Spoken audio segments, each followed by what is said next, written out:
大家好，我係 Y2K 大樹陳榮欣。我係 Y2K 木頭永嘉。永欣，我哋今日講嘅 topic 咧又係關於錢事啊嚇，即係呢期咧錢咧令到各國都頭都大埋。錢好重要，係啊，冇錯。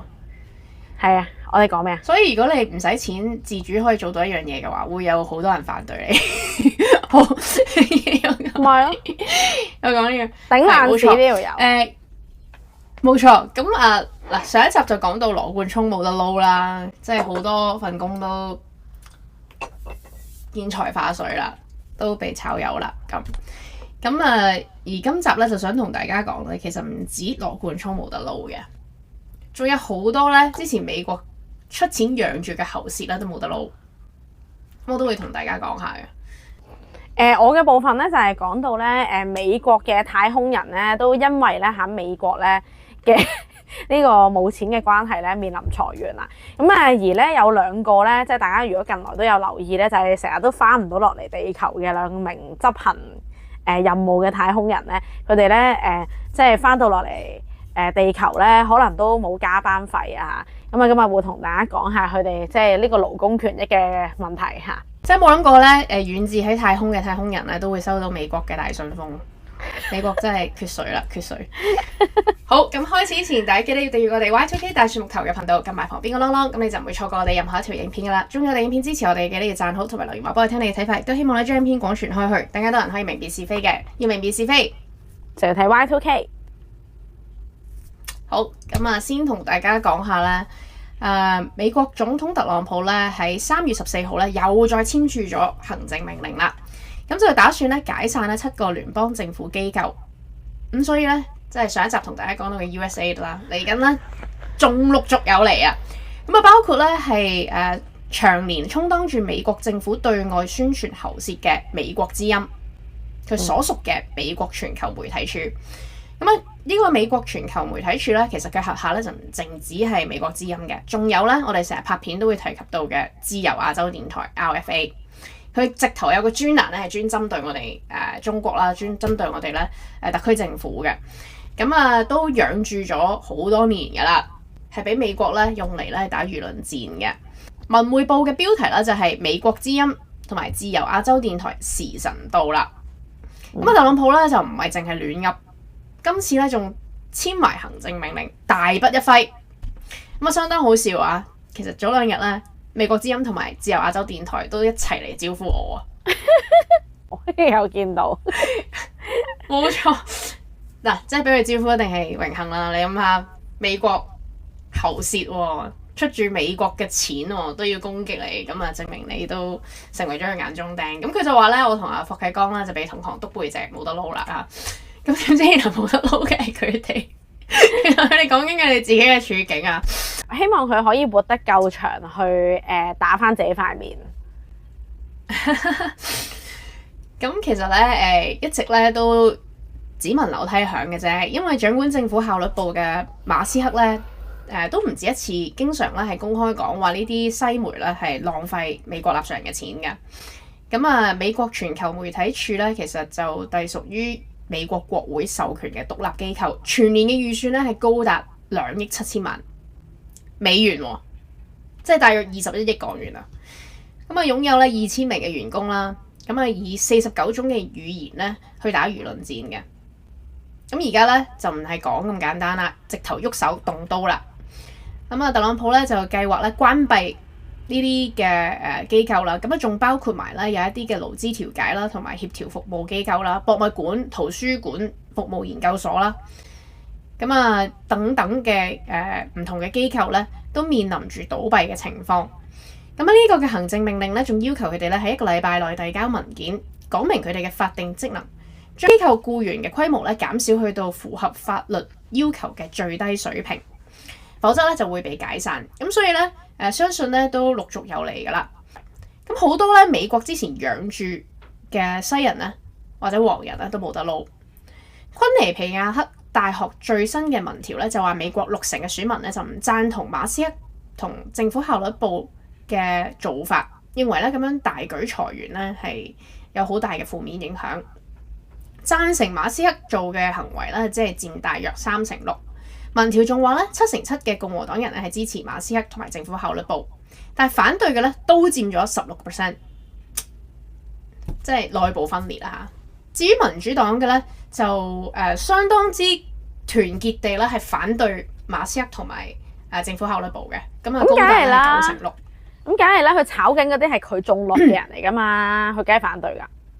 呢個又係可以不聽。但係而家個民調佢顯示嘅地方係咩咧？就係共和黨人咧都有反對嘅，就唔係全部共和黨人咧都支持特朗普呢個做法嘅。咁可能因為都動到即係共和黨人入邊呢啲人嘅利益啦，都唔出奇嘅。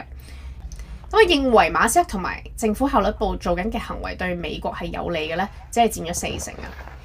咁其實我覺得睇呢啲民調都要審慎嘅，因為要喐到深層政府動到既得利益者嘅蛋糕咧，係必然會遇到阻滯嘅。正如嘉嘉頭先講啦，佢炒民主黨嘅人，民主黨梗係大舉反對啦。咁我哋做開網上輿論工作咧，其實都係動到人哋嘅蛋糕，影響到人哋嘅霸主地位嘅，所以我哋都遇到阻滯㗎，係嘛？所以我哋都好理解。美國之音自由亞洲電台咧係肯定會動員人咧去反對馬斯克同埋政府效率部嘅，係咪？因為佢哋而家被削減啊嘛。而實際上咧，馬斯克咧都成為咗箭靶嘅，即係昔日咧美國養住嘅呢一啲反動分子啦，呢啲反中嘅媒體啦，其實咧喺呢個關鍵嘅時刻咧，而家咧都會調轉槍頭嘅。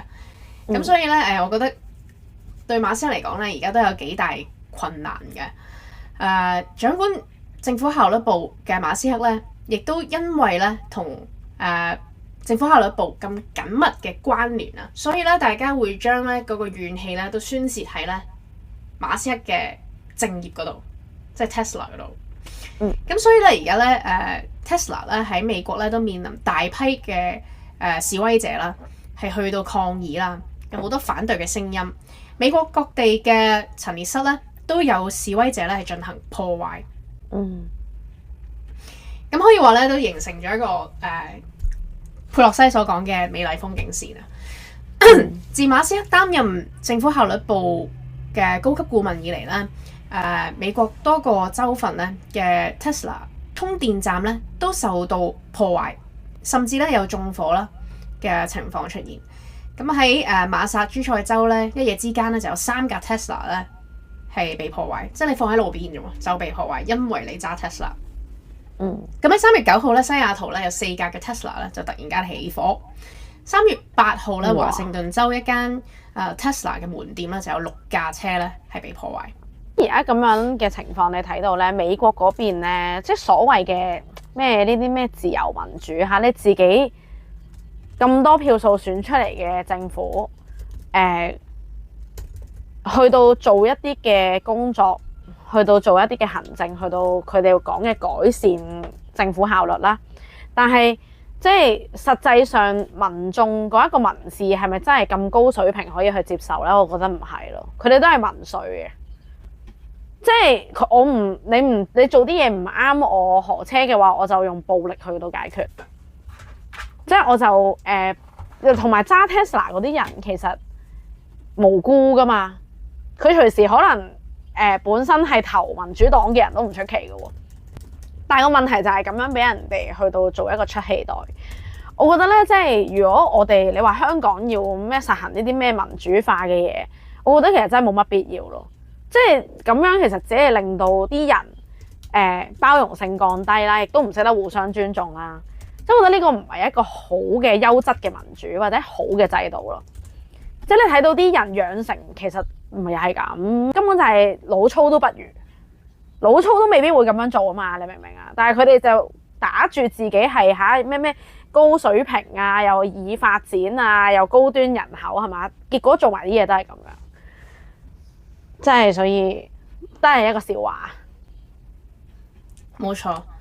咁其實佢哋嘅行為咧都充滿住暴力添啦。咁特朗普就話咧，佢會將呢啲活動咧定義為係非法嘅，更加咧會列為咧係本土嘅恐怖主義，拘捕任何咧做出呢啲行為嘅人啦。因為佢哋正係傷害緊一間咧偉大嘅美國公司啊。係。咁佢話咧，如果俾佢哋捉到嘅話咧，即係其實特朗普呢啲係佢都係幫自己個 friend 啫。即係如果嗰架車可能唔冇錯係 Tesla 嘅話，可能佢嘅講法又變咗佢唔係偉大啦咁樣。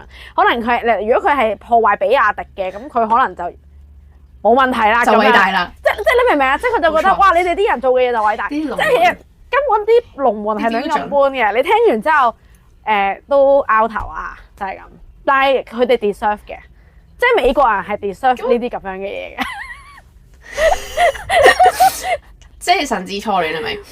咁啊，特朗普就話咧，如果呢啲嘅暴徒咧咁樣對待 Tesla 咧，如果俾佢捉到嘅話咧，佢會令佢哋即係落地獄咯，生不如死係咪？經歷地獄咁樣嘅折磨啊嚇！咁可以睇得到特朗普有幾咁嬲啦。咁特朗普點樣去幫佢嘅盟友咧？我覺得聽落咧都有啲搞笑嘅。即係其實咧，佢嘅做法咧就唔係話點樣去減低個民怨啦，佢就純粹咧係盡量想幫 Tesla 咧可以即係賺多啲錢，有多啲嘅銷售啊。咁所以咧喺3月11號咧喺白宮嘅藍草坪旁邊咧嘅行車道咧就搖身一變咧成為咗 Tesla 嘅展銷場。即係見到你而家咁慘，我幫你諗下辦法賣多啲 Tesla 走啦咁。咁啊，有5架 Tesla 嘅電動車咧，就擺咗喺個展銷場嗰度。呢個真係完全係同特朗普 friend 先至可以咁樣做喎。你諗下，你問如果你香港發生同樣嘅情況，我推銷比亞迪得唔得啊？唔得咯。係啊，我哋試下將我哋正總出面嗰個草坪改裝成為免費嘅比亞迪或者國產汽車嘅展銷場。肯定俾人鬧到反艇啦，係咪？唔招標係啦，唔招標，你就人哋就會問你點解唔招標啊？點解係比亞迪啊？點解唔係 Tesla 啊？係咪？而家有冇人會去問特朗普點解喺白宮旁邊嘅草坪嘅展覽咧係即係得 Tesla 嘅車咧？係咪？冇人會咁樣問咯。邊個會夠膽咁樣問？邊個會夠膽咁樣問啊？你咁樣問就俾佢解決，佢解決提出問題嘅人。分分鐘我咁樣問，而家都會俾人提嘅攻擊嘅嚇，真係奇怪。OK 係 OK，咁呢個所以其實係是非只在時勢嘅。咁咧特朗普咧就喺呢一個展銷場嗰度咧，就乘機幫 Tesla 帶貨啦。咁佢就睇中咗一架紅色嘅 Model S 啦。咁就話咧會簽支票全額咁樣支付嘅。咁其實咧，我覺得講到呢度，大家都聽一聽啦。即係喺香港嚟講啦 Tesla 都算係平價嘅電動車嚟嘅。咁啊，但係咧去到美國，真係唔聽咧，你都唔知驚。即係特朗普咧咁樣去簽張支票買嘅呢架 Tesla 咧 Model S 咧係8萬蚊美元，即係折合62萬港元。特朗普咧就即刻簽支票啦，就全額咁樣支付呢架 Model S。咁啊，折合咧就係大約62萬，但係我覺得呢62萬嘅港元咧係彌補唔到咧馬斯克咧喺呢段時間咧嘅損失㗎，秒嘅損失可能都唔止。同埋佢唔係淨，佢係損害咗佢個 brand name 咯。其實係即係揸 Tesla 有機會俾人哋係揸 Tesla 有機會會俾人哋報復咁樣，呢一個咁嘅心態種咗落去啲消費者嘅心入邊。其實對佢長遠嘅生意都係好大嘅損害。係啊，特朗普其實咁樣都係做 show 嘅啫，因為特朗普自己其實就因為太耐冇揸車啦，所以咧佢就唔準自己駕駛嘅。佢就話咧新嘅座駕咧都係俾白宮嘅員工用嘅啫咁。咁但係你咁樣去做 show 法，其實你真係幫佢買咗架車啫。你更加將 Tesla 嘅成個產業咧同美國政府掛鈎，即係你唔中意美國政府，唔中意政府效率部嘅工作咧，佢就會去發泄喺 Tesla 身上。咁而家就出現咗咁樣嘅情況。唔緊要啦，喺對於馬斯克嚟講，你濕碎啦，佢都已經賺到唔賺幾世都使唔晒啲錢。但係就即係話俾你聽，美國就係啲公民質素奇低。亦都係一啲劣質民主孕育出嚟嘅災難咯，我只可以講呢個係特朗普正在推動緊更大規模嘅裁員咧。其實咧都而家已經係如箭在弦㗎啦。咁除咗頭先講嗰啲咩美國之音啊、RFA 嗰啲要即係縮減佢嗰個資助或者直頭 cut 鬼咗佢啦。咁啊，其實特朗普咧都喺另外一個方面咧，就都繼續做緊努力啦，就係佢都推動緊喺政府內部直接嘅聯邦僱員咧，係推動更加大規模嘅裁員。咁啊，講緊咧就係其實3月13號就俾咗一個限期啦，就叫啲聯邦政府機構咧就係提交第二波大規模裁員嘅預算同埋削減計劃。咁啊，即係叫啲部門你要俾啲計劃佢啦，然後佢跟住去做啦。咁而美國聯邦人事管理辦公室咧，即係 OPM 咧，咁就指示所有嘅機構，咁啊叫佢哋你要提交咧一個詳細嘅裁員計劃同埋重組計劃。咁當中咧就包括咧係大幅削減全職嘅職位，咁亦都咧係減少辦公空間，即係咧例如你有冇需要咁大嘅地方去到做事啊？而家都可能有啲工序咧可以喺屋企度做啊，或者其實根本就唔需要咁大嘅 office， 咁啊騰翻啲 office 出嚟咧，可能租出去啊或者點樣啦，就去加翻一啲嘅政府收入啦。咁而咧由財務部去到司法部，所有嘅機構咧基本上都要提交相關嘅削減成本方案。咁而咧其實咧喺美國教育部咧星期二咧就已經係宣布咧裁減一半嘅員工，一 cut 咗一半。咁啊亦都係通知員工咧唔好再嚟 office 啦，多謝你哋嚇，真係唔知個心入邊有幾咁震啊嚇！手停口停，你知道有好多美國人都係手停口停同埋借好多錢噶嘛？係啊，因為你唔儲錢噶嘛。係啊，即係揾幾多使幾多㗎。係呢個係佢哋哲學嚟噶嘛，係咪？咁而咧更加咧講緊咧嗱，大家唔好以為淨係地球嘅部門受影響，連去外太空嘅部門都受影響。就係美國太空總署 NASA 亦都咧係宣布咗裁員㗎啦。而裁員嘅部分咧就會牽連到我哋後面會同大家講到咧，就係美國有2名嘅太空人員咧就係受困喺即係太空站嗰度啦。咁呢件事件我哋都會講下，我哋絕對有理由懷疑其實美國太空總署係想炒咗佢2個，可能已經收到大信封。咁特朗普咧亦都曾經提議咧要削減呢個美國環保嗰啲人cut 一半咁樣，同呢個教育部一樣。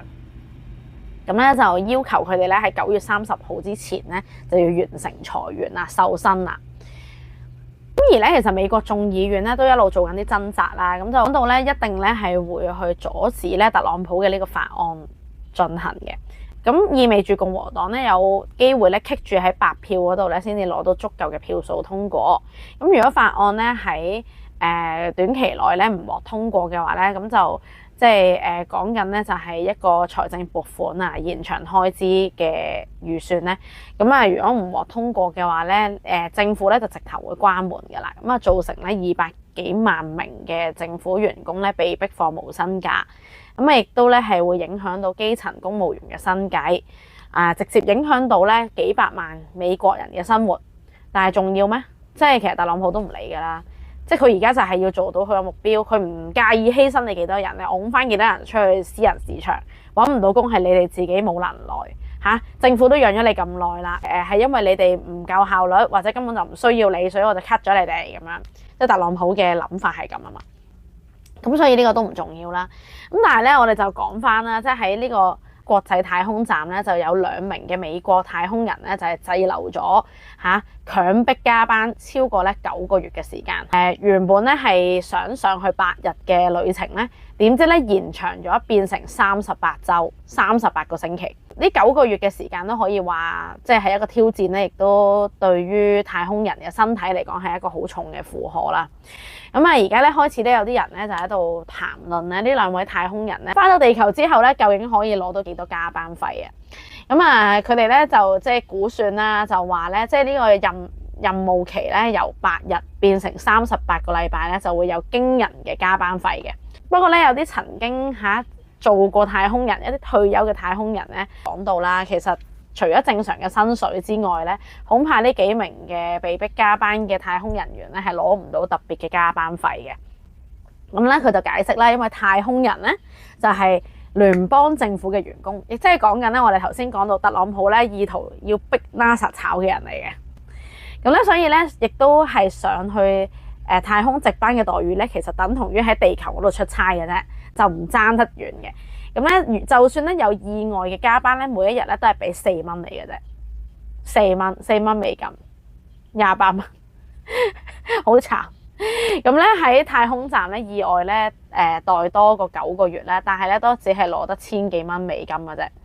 咁咧而咧，更何況一樣嘢就係太空總署根本而家嘅 budget 咧就係俾人 cut 緊啊嘛，根本都冇錢出啦。咁咧而太空總署咧一路咧都係堅稱咧就話，其實呢兩位太空員咧就唔係俾人運喺國際太空站嘅。咁啊，因為咧滯留期間兩個人心理狀態都好好啦，但係大家睇下啲相咧，佢哋咧係瘦到 lift 晒啊！即係你睇到成佢嘅樣係殘晒，但係佢話佢哋嘅心理狀況好好，雖然表面上嘅狀況好差。咁咪就話俾你聽，表面嘅情況好差，但係心理好好，大家唔需要擔心佢。冇錯，大家眼見美為實啊嚇咁樣，其實佢哋心理狀態係相當之好嘅。咁啊，甚至咧講緊咧係出過去太空艙去做太空漫步。咁而咧威廉斯咧今個月同地球連線嘅時候咧，就講到意外滯留咧最難受嘅地方咧，就只係冇辦法同屋企人團聚嘅啫。咁啊，所以咧就即係對於佢哋嚟講咧，其實佢哋都冇太大嘅大礙嘅嚇，所以唔需要去到賠償或者去補水嘅。咁但係其實我就覺得唔同意啦。咁你都正常嚇，加班都要有加班費㗎。咁你我真係好慘啊！其實你諗下佢無啦啦8日變咗9個月喎，但係佢每日加班費得4蚊，即係幾廿蚊港幣。見佢接唔翻佢翻嚟，而家仲要裁員，唔知道會唔會直接就咁裁咗佢算？喂，其實呢啲真係可以 claim 工傷，即係你問我啊，如果你瞓咗喺嗰度9個月，喂，我嘅心靈同埋身體係咪受壓啊？我係咪翻到嚟地球應該係可以睇心理醫生，即係判定創傷，唔敢再上去太空呢啲，真係太恐怖啦成件事。咁講緊嘅就係到美國啫。咁啊係，佢而家都冇錢裁埋你添啊！佢而家都話佢心理質素好啊嘛，咁即係已經封咗佢美門。冇事啦。係啊，即係你冇翻到去地球喺度話你自己心靈創傷要國家養你一世嗰種。Oh my god！ 我覺得呢個美國政府實在太糟糕啊！呢個我又咁講啦，即係特朗普嘅政府基本上而家啲最重要嘅嘢都係拱晒俾馬斯克做啦，因為咧佢哋其實搭波音公司嘅星際飛機去到太空站去出 trip 8日啦，但係因為個星際太空艙出咗技術問題，佢冇辦法可以接得翻佢哋走啦。咁就結果咧，佢兩個人咧喺離地面400公里嘅國際太空站咧，就要喺嗰度逗留啦。咁啊，佢哋嘅任務都完成唔得到啦。咁咧就將咧接兩位太空人嘅任務咧，其實拱咗俾馬斯克嘅 SpaceX 公司去到處理咯。咁呢個 SpaceX 其實早2日啦，都想係發放呢一個火箭上去搭載翻佢哋落嚟嘅。而家就用獵鷹9號嘅火箭咧，就搭載飛龍太空艙內嘅4名太空人咧，就去到即係滯留嘅太空站。咁就希望咧可以接到呢兩位嘅太空人翻嚟。咁而佢帶上去嗰4人咧，就會繼續去值班咧，就值多6個月咁樣。希望咧佢都可以翻到去美國咧，然後即係攞得翻自己啲勞工福利啦嚇，亦都對佢哋心靈唔會有太大嘅創傷。雖然佢哋可能份工都做唔長。好。咁今集嘅時間就嚟到呢度啦，希望大家都中意我哋為大家選材，記得要讚好同埋留言話俾我哋聽你嘅睇法，亦都希望你將影片廣傳開去，大家都可以明辨是非嘅。如果未訂閱我哋 Y2K 大樹木頭嘅頻道，記得右下角就係免費訂閱，開啟埋個通知，咁你就唔會錯過我哋任何一條影片噶啦。我哋下集再見，拜拜，拜拜。